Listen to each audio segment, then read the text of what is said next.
Hello everyone, welcome back to Super Guy Boy Show, and today we are back with another Dragon Ball topical video of my overall thoughts on the Cell Saga.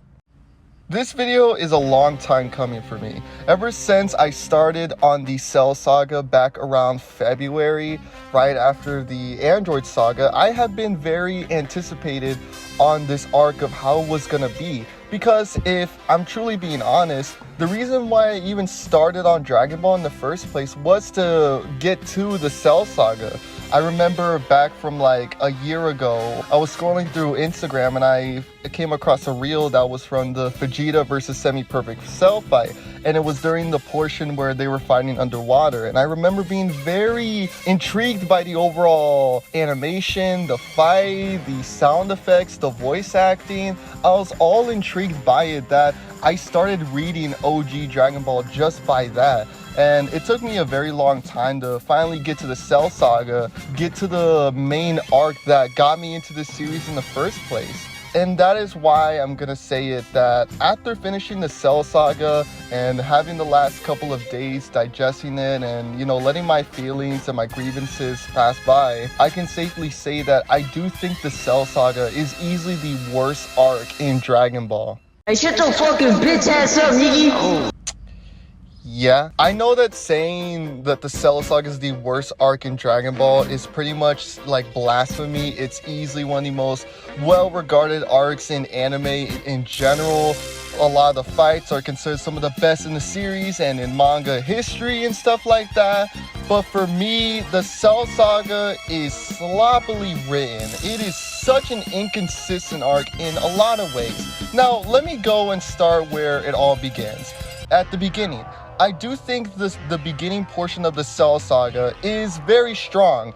The introduction of Imperfect Cell, I love. It has a very horror movie quality to it. I love the music throughout it. Imperfect Cell is easily my favorite form of Cell because of how creepy he is. And Wakamoto, I think that's how you say the voice actor's name, does a fantastic job of just playing into that creepy aesthetic to him with the and the monstrous kind of, creepy insect sounds to him.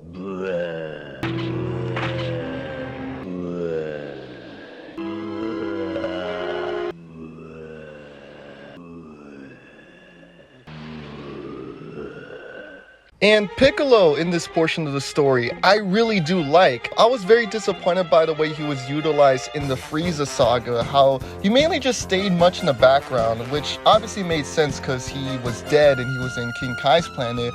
But I did not like the way he was utilized during the Frieza fight, because while it did bring one of the more hype moments of the Frieza saga, being Piccolo versus second form Frieza, I did think that overall afterwards it pretty much meant nothing for him as a character or really developed him any much further, as he pretty much became a background character once Goku woke up and pretty much took over the fight from there. Here, I love the way Toriyama took his character this time around.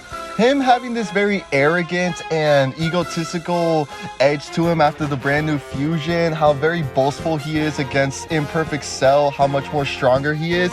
It pretty much reminded me of the way he was written in the Dead Zone movie, how very boastful he is in that film as well. And I really like seeing Piccolo being far more arrogant in a far more antagonistic way, because as much as I do love Piccolo when he's a good guy and stuff like that, I do like him when he's more in the morally gray area of his character, something like in the Saiyan saga type of stuff like that. That's why I really do like the way he was utilized, and I did think the fight with him and Imperfect Cell was a pretty good fight. It does kind of make me wish that Cell and Piccolo would have had another rematch way later into the arc, because I feel like this portion of the story set a way better connection between Piccolo than Cell does with a particularly other character much more later in the arc, which I will get to much later in the video, so be sure to remember this point I said. But I do think this beginning portion of the Cell Saga is really good. I love Cell's introduction. I love Piccolo's new personality. I love the fight. I think that this is overall a great start to this arc and brand new villain. I think that everything up to this point is good. Up until the middle portion. Now, what I'm about to say is probably gonna get me like killed in the comments, gonna pretty much denounce me from being a Dragon Ball fan or whatever like that, but I'ma just say it. Piccolo versus Android 17 is one of the most mind-numbing fights in the entire series. Everything from Piccolo fighting 17 to Imperfect Cell fighting 17 to Android 16 fighting Imperfect Cell to Cell transforming to Vegeta fighting Cell to Trunks fighting Cell is some of the most mind-numbing shit in Dragon Ball. I thought that this portion of the arc dragged on for way too long. And I get why people really love these fights. I get why people love the Android versus Piccolo fight. It's very action-packed, there's a lot of great animation, there's a lot of great shots and stuff like that. But to me, it goes on for way too long. And in general, it's just not that interesting of a fight. I mean, sure, they're punching each other, but it's really nothing that interesting. It's really just two brick walls going at each other for the duration of 3 fucking episodes, and then another brick wall joins in, and then another brick wall joins in. And this is supposed to be interesting to me. For me, Dragon Ball fights are at their best when they say something about the characters, when there's an actual progression to the story, and when you tell a story in the fight. Something like Vegeta versus Goku, Android 19 versus Goku, Nappa versus the Z Fighters. These are all fights that tells us about the characters, there's a progression in there, and there's a story within the fights going on. With this, it's just, oh, 2 characters meet up, fight. Another character just joined in, fight. I got a new transformation, fight. That's literally it. In my opinion, these fights are a perfect example of some of the worst types of fights in Dragon Ball. These are the fights that people reference when people say that, oh, Dragon Ball fights are nothing but just people screaming and transforming and punching each other for 20 hours and stuff like that. When Dragon Ball fights are way more than this. It takes me back to when OG Dragon Ball would have very interesting characters with unique ways of fighting, very unique personalities, with very unique twists and turns within the fights themselves. These are just 2 people throwing giant ki blasts at each other, punching each other for a duration that feels like it goes on like we're in the fucking hyperbolic time chamber. Like, get me out of here. I could get behind a fight being uninteresting if at least there's interesting characterizations, if there's interesting cutaways. This one didn't have any, really. And I think the Cell Saga is really just another example of a mixed bag when it comes to the usage of its side characters. Now, Dragon Ball has always had a big problem when it comes to its side characters. Whenever Toriyama introduces a side character and they fulfill their one and only goal, Toriyama just doesn't know what to do with them. Examples would be like Yamcha, Yajirobe, Tien, and Chaozu. Really, the only character that's kind of like an exception would be Krillin. Ever since Krillin's introduction in the 21st tournament arc, he's been pretty prominent throughout the other arcs, especially in the last one, in the Frieza Saga, where he's pretty much one of the main characters in the first half of that arc. And here it's no different. He's actually one of the main characters of this arc as well. But what I'm talking about is characters like Tien and Yamcha. I feel like Yamcha is completely wasted in this entire arc. He doesn't do jack shit throughout this entire arc.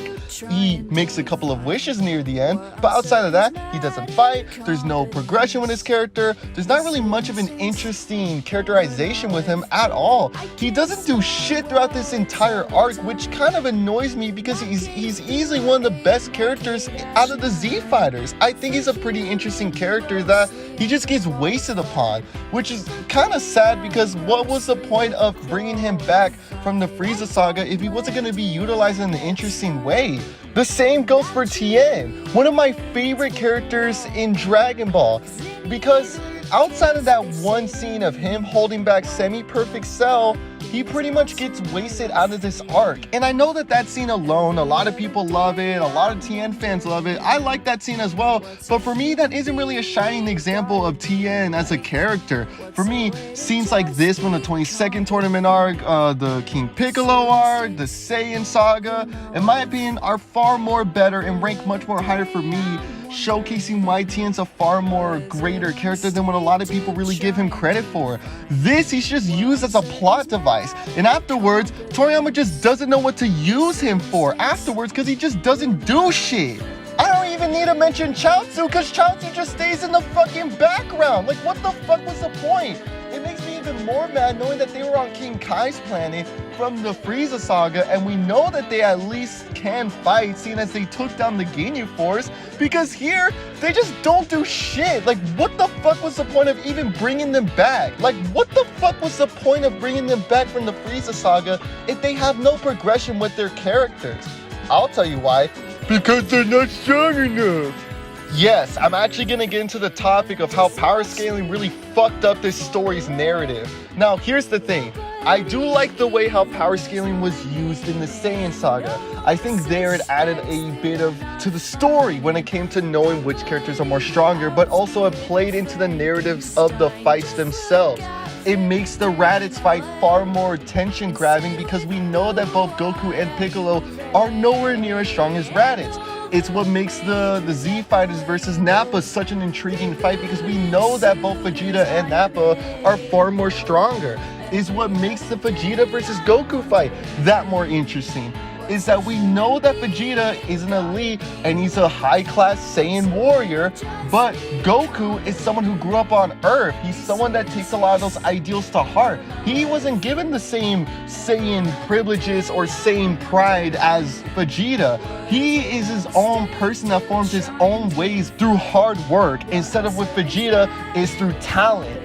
You know what I'm doing over here? I'm listing things that makes the fights interesting. Not in a sense of hype like, oh, look at the explosion, oh, look at the way he punched that character.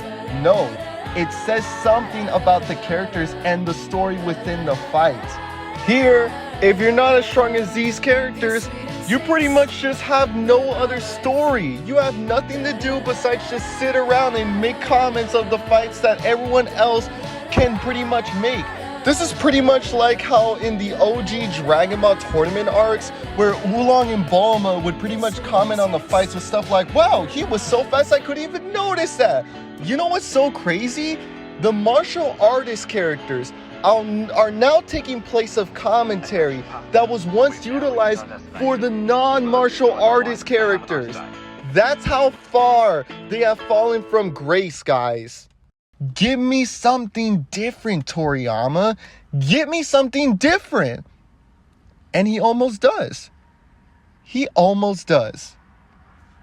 During the portion when Trunks fights Perfect Cell, back in with the hyperbolic time chamber where Goku and Gohan are training, there's a moment where they're both talking about the Saiyan form that Trunks uses. He pretty much is going over how it's way more stronger than the original Super Saiyan, but because of the overgrown muscles, it slows him down. So while Trunks is way stronger, he's far more slower. And that is where Goku comes to the conclusion that instead of progressing to the brand new, big, flashy transformation, instead, let's just perfect what we already have by making Mastered Super Saiyan. This, in my opinion, could have been the transformation to stop Cell. This would have been a perfect way of doing it. I love Mastered Super Saiyan. Not because it's a flashy transformation and it's big and stronger than the last Super Saiyan. No, because it's achieved through perfecting the old. It almost kind of takes me back to the Red Ribbon Army with the way how Korin's training of trying to catch the water. Instead of the water itself being the thing that makes Goku stronger, instead it was Goku's training with Korin that made him stronger to get the water. It almost takes me back to something like that. And I think there's almost a lesson to be brought into that. Instead of trying to get more stronger by getting something far more newer, instead you achieve it through perfecting what you already have. It's perfecting your craft. That says far more than what any big, flashy new transformation could ever say. And I'm sure that Toriyama's gonna stick to that great idea to the ending of this arc.